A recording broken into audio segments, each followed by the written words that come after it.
Assalamualaikum warahmatullahi wabarakatuh. Ini kembali kita lagi dalam rancangan Cewa 30 hari 30 masjid. Let's go. So first day kita hari ni dekat Senayan.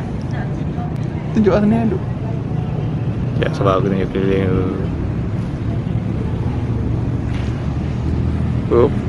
Okay, tahun ni insyaAllah kita punya konten lawa sikit lah.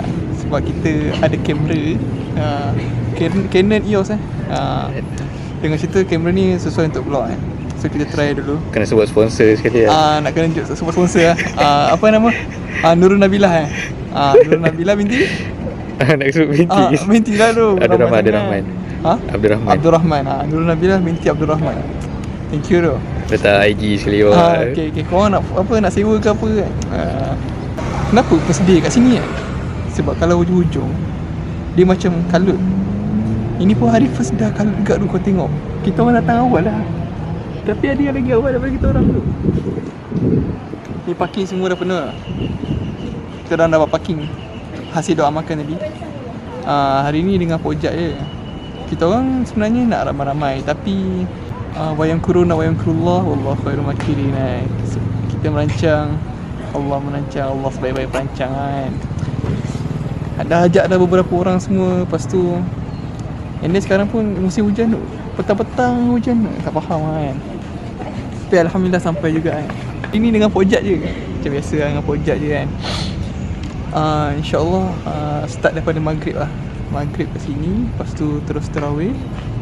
Tak ada lah. Lepas maghrib tu mungkin kita pusing Senayan ni kan. Pusing sekejap, janjian lagi. Makan-makan dulu. Lepas tu tarawih.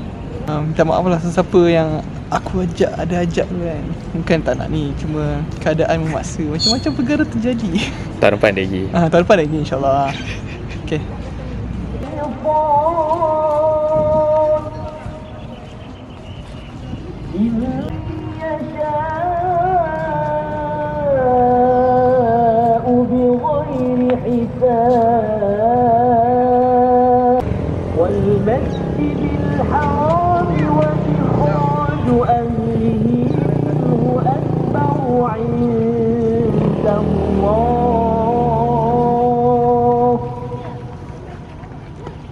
والفتنة أكبر من القتل ولا يزالون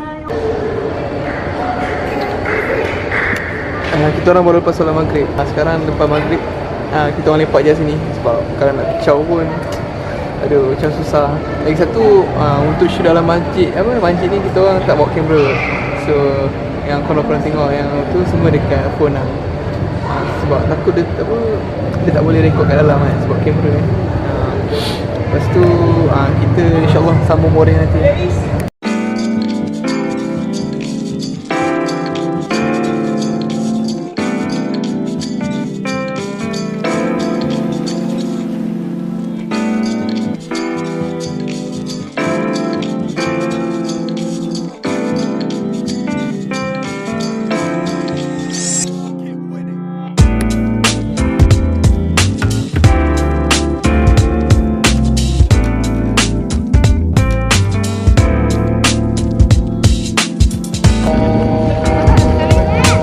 Dia pakai Asus.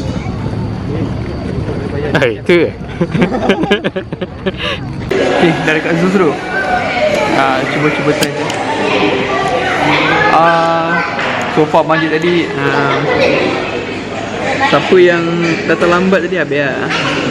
Ui, smart lah. Ui, apa masa warm up tadi okey lah. Dia baca imam baca satu separuh muka. Sampai imam yang kedua tu dia ambil daripada rakaat ke-6 tu, rakaat ke-5 tu, dia bantai satu muka satu rakaat tu. Overall memang best lah ni. So korang kalau nak datang Muring datang sini tu. Ni tutup pukul berapa ya? Pukul 10. Pukul 11 tutup. Tapi dalam app pukul 10.40 smart tu kamera ni. Damn, smart tu. Beli lah. Beli nanti lah. Minum. Jumpa esok insyaAllah. Sekejap ada patah dua kata tak? Tak ada. Ya. InsyaAllah kita akan jumpa lagi 3 buah masjid. Mungkin ada iftar ke apa ke, kita tengok lah. Okay, bye bye. Tutup dulu.